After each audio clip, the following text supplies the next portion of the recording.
Good morning দোস্ত, good morning friends, welcome back to my YouTube channel and দোস্ত exclusive new ব্লগে তোমাদের সবাইকে স্বাগত জানাই দোস্ত। তো একদম চাঙ্গাভাবে ফুলভাবে রেডি হয়ে গেছে গাইস, দেখতে পাচ্ছ। আর পাঞ্জাবি পড়েছে। তো গাইস কেমন লাগছে আমাকে জানিও। পাঞ্জাবিটা অনেক পুরনো হয়ে গেছে, একটু টাইট ফিট হয়ে গেছে, অনেকটা ফিটিং হয়ে গেছে গাইস, যেটা আমি পছন্দ করি না কোনোদিনও। একটু ঢিলা ঢালা পছন্দ করি, কিন্তু ফিটিং হয়ে গেছে, কি করা যাবে। আর একটা পাঞ্জাবি, আমার দুটো লাল কালার পাঞ্জাবি, এই একটা পাঞ্জাবি, এটা তো বেকার হয়ে গেছে, এটা আমার হচ্ছে না। এটা যদি বাবা বাবা পড়বে কোনো সময়, এটা আমার আর হচ্ছেই না দোস্ত, ভীষণ টাইট হয়ে যাচ্ছে, তাই এইটা বললাম। দুটো লাল, এই একটা সুবিধা হয়ে গেল, কারণ লাল পরতে হবে আজকে, বলে দিয়েছিল ওর জন্য গাইজ। আর চুলদারি তো একদম পুরো চাঙ্গা, চিরুনি দিনে এখনো, চিরুনি দিয়ে নেবো। যাই হোক দোস্ত, আজকে হচ্ছে শ্রাবণ মাসের প্রথম সোমবার। আর এই সোমবারে যাবে হচ্ছে কল্যাণী জলেশ্বরে জল ঢালতে বাবার মাথায়। তো তার জন্য গাইজ আমারও যেতে হবে। তো এখন আমি সোজা এখান থেকে যাবো হচ্ছে জলেশ্বরে। ও জলেশ্বরে পৌঁছে গেছে, তাহলে বোঝো এখন ঘড়িতে বাজে হচ্ছে কটা, 8:30 বাজে দোস্ত, 8:30 বাজে ও জলেশ্বরে পৌঁছে গেছে। আমি লেট হয়ে গেছে, এখন কিছু করার নেই, লেট হয়ে গেলো। এখন যাও আস্তে ধীরে আমার বেরোতে হবে। বেবি বাইরে রেডি চাঙ্গা ভাবে। আর মা তো এদিকে খাবার টাবার বানাচ্ছে, আমি তো আর খাবো না, শুধু জল তৃষ্ণা হয়েছে, জল খাবো। এখান থেকে গাইস বেবিকে স্টার্ট দেবো, আর বেরোয় সোজা জলের শট দোস্ত। আর সানগ্লাস না, আমার একটা সানগ্লাস লাগবে গাইস, সানগ্লাস ছাড়া ক্যামেরাটা লাগে না, সানগ্লাস হলে সবচেয়ে বেটার হতো।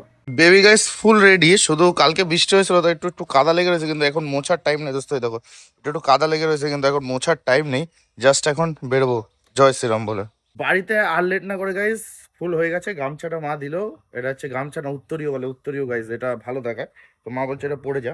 তো যাই হোক দোস্ত, কেমন লাগছে আমাকে জানিও। আমি ফেসবুকে একটা ফটো পোস্ট করেছি, সেটা দেখো, লাইক করে দিও একটু, লাইক করলে ভালো লাগবে দোস্ত। তার লেট না করে ঝপাঝপ সোজা জলেশ্বরের উদ্দেশ্যে বেরোবো এখন। আমি তো বেরিয়ে পড়েছি, আর বেরিয়ে কিন্তু আমি অনেকটা চলে এসেছি, প্রায় নগরুগরা পার হয়ে গেছি। তোমাকে কেমন লাগছে দেখো, পুরো গামছাটা উঠছে যখন বাইক চালাচ্ছে। আমি তো আবার ভালো লাগছে, আশা করি ঠিক আছে, কোনো ব্যাপার না। আর এইদিকে বেবির জাস্ট একদিন আগে লাগানো এই পাহাড়ের যে এটাও কিন্তু খুব সুন্দর লাগছে, হাওয়ায় উঠছে। আর মৌসুমটাও খুব সুন্দর, সকালবেলা এখন কিন্তু খুব বেশি মানে বেলা হয়ে যায়নি, জাস্ট নর্মাল সকাল, ওয়েদারটাও কিন্তু খুবই সুন্দর। ফাইনালি গাইজ আমি তো চলে এসেছি গাইজ হচ্ছে জলেশ্বরের পিছনে মন্দির, জাস্ট ওইদিকে গেলে মন্দির গাইজ। আর বেবির এখানে গ্যারেজে পার্ক করে দিয়েছে, দেখো চাঙ্গাভাবে এখানে পার্ক করে দিয়েছে। আর কল্যাণী লাইনে কোথাও, ওই যে লাইন দেখা যাচ্ছে না, লাইন, ওই লাইনে কোথাও একটা ও আছে বুঝলে। এবার গিয়ে এখন খুঁজতে হবে, আমার প্রথম কাজ এখন কল্যাণের খোঁজ। একটাই ভয় হচ্ছে, যদি বৃষ্টি আসে ভিজে যাবে, আমি সেটা চাচ্ছি না। আগে তাহলে কামনা করে বৃষ্টি যেন না আসে। তো লেটস গো, দেখে এখন গিয়ে কল্যাণীটা খুঁজি।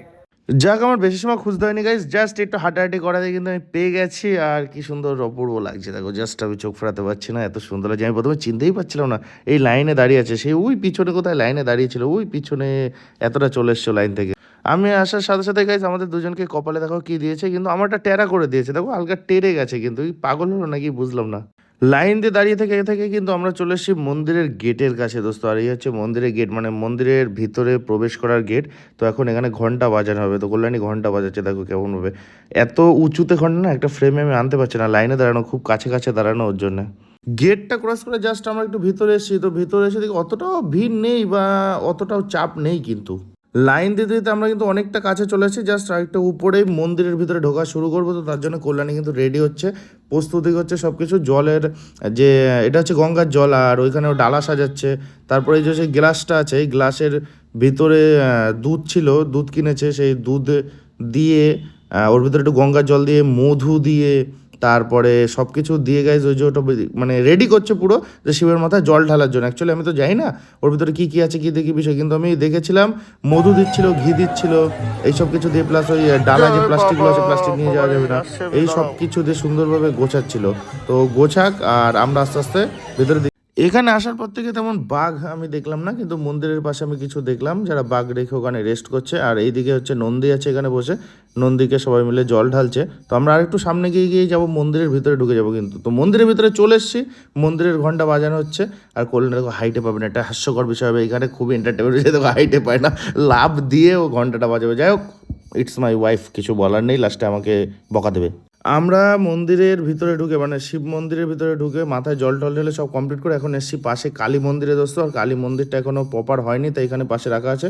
আর ডান পাশে কালী মন্দির হচ্ছে সুন্দরভাবে। আরও দক্ষিণা নিতে ভুলে গেছিলো, দক্ষিণা দিলাম, দিয়ে আমি একটু পোস্ট দিচ্ছি, কারণ আমি আর ভিতরে যাইনি, আমি বাইরে থেকেই প্রণাম টনাম করে দিয়েছি। কালী মন্দিরে পুজো দেওয়ার পরে আমরা চলে আসি দুজনে নন্দীর কাছে জল ঢালতে। তো সুন্দরভাবে আমরা সব কিছু কমপ্লিট করি, তারপরে আমাদের পুরো পুজোর কাজ প্রক্রিয়া সম্পূর্ণ হয়ে যায়। আমরা প্রসাদ গ্রহণ করি, এখান থেকে প্রসাদ গ্রহণ করে আমরা দুজনে গাইজ এখন আমরা এখান থেকে বেরোচ্ছি। কিছু ফটোশ্যুট করেছি, সেগুলো সব ইনস্টাগ্রামে পোস্ট করবো, আশা করি তোমরা দেখবা, ভালো লাগবে, লাইক কমেন্ট শেয়ার করবা ফটোগুলো কেমন হচ্ছে। এখন বাইরে গিয়ে হবে মেন জিনিস, এক্সাইটেড জিনিস, কাচের চুড়ি। গেট থেকে বেরিয়ে গেছে আমরা বাইরে একটা দোকানে চলে আসি, আর এখানে এসে কল্যাণীর নজর পড়ে যায় কাচের চুড়ির দিকে। তো কাচের চুড়ি আমরা নিই, কিন্তু একটু বড় বড় লাগে গাইস, তাও কোনো অসুবিধা নেই। খুবই সুন্দর লাগে, একটু মোটা মোটা। ওর হাতে মানাবে কিনা আমি জানি না, আমার তো খুবই সুন্দর লাগছিল ওর হাতে পরানোর পরে। তো আমি এখন নিজে হাতে পরাবো। তো কাচের চুড়ি দুটো সেট নিচ্ছি, কিন্তু একটা সেট না, যে একটা সেট দুভাগে ভাগ করে নেবো ওরকমভাবে না গাইস।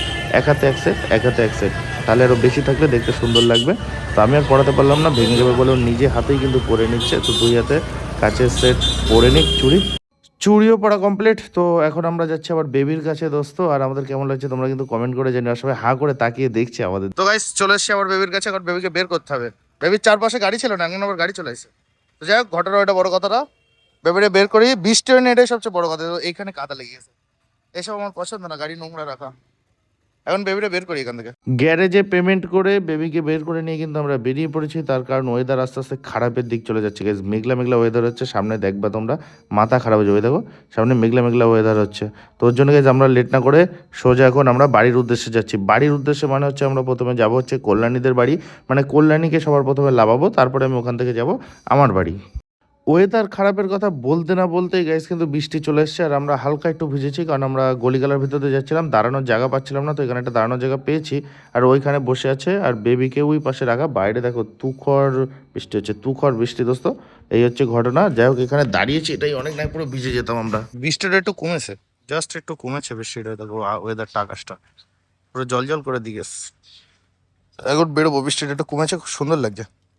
আর এটা ফার্স্ট টাইম ভিজলো, ফার্স্ট টাইম। হ্যাঁ, হাওয়া শুকে যাবে, কোনো ব্যাপার না। আর একদম বেবি ভিজে পুরো একদম কিউট লাগছে আরো বেশি। তখন বৃষ্টি কমলো, একটু বেরোলাম, তারপরে আবার কিছুটা আসার পরে গাইস করলাম কি, লাভালাম, লাভিয়ে আমি বাড়ির দিক যাবো। আর বৃষ্টি, তুমাল বৃষ্টি। তখন তো তাও হালকা হালকা হচ্ছিলো, এখন তুখর বৃষ্টি হচ্ছে। তার ভিতরে গাড়িকে ওই পাশে রেখে আমি এখানে একটা টিনের চালে গাইস দাঁড়িয়েছি।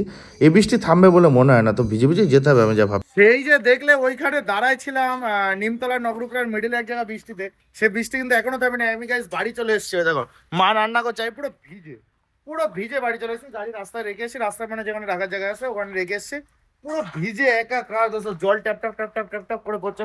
ফোন মন সব ভিজে গেছে। ফোন একটা প্লাস্টিক, ওই প্লাস্টিকটা চেয়ে নিয়ে এসলাম এক জায়গার থেকে, তারপরে ফোনের ভিতরে রেখে তারপর রিল্যাক্স এসেছি। আর বৃষ্টি, এত জোরে বৃষ্টি, কল্পনা করতে পারবো না, এত জোরে বৃষ্টি। কোনো বৃষ্টির ফোঁটা লাগছে, মনে হচ্ছে গুলি মারছে কেউ আমার স্ক্রিনের উপরে, এরম ভাবে ইয়ে করছে। তার টুকটুক টুকটুক টুকটুক করে চালাই এরকম অবস্থা। যাই হোক দোস্ত, ঝোঁঝে ফ্রেশ ট্রেশ হয়নি। আর ফ্রেশ ট্রেশ হয়ে খাওয়া দাওয়া করবো। মা স্পেশাল রান্না করছে, একটা জিনিস খেতে চাইছি, লোটে মাছ, সেটা রান্না করছে। তো হর হর মহাদেব বলে গেছে, ভিডিওটা এই অবধি এন্ড করছি। আর এরপরে যা হবে সেটা আবার অন্য ব্লগে দেখাবো, না একবারে অনেক বড় ভিডিও হয়ে যাবে। ভিডিওটা তোমাদের কেমন লাগলো? আমরা দুজন একসাথে মহাদেবের মাথায় জল ঢাললাম জলেশ্বরে গিয়ে, তাও শ্রাবণ মাসের প্রথম সোমবারে। আর এটা আমার কিন্তু ফার্স্ট টাইম ছিল। ভিডিওটা কেমন লাগলো কমেন্ট করে জানিও। চ্যানেল নতুন একটু সাবস্ক্রাইব করে দিও দোস্ত, কারণ ভিজে ভিজে এসে সাবস্ক্রাইব তো must. Love you guys, tata.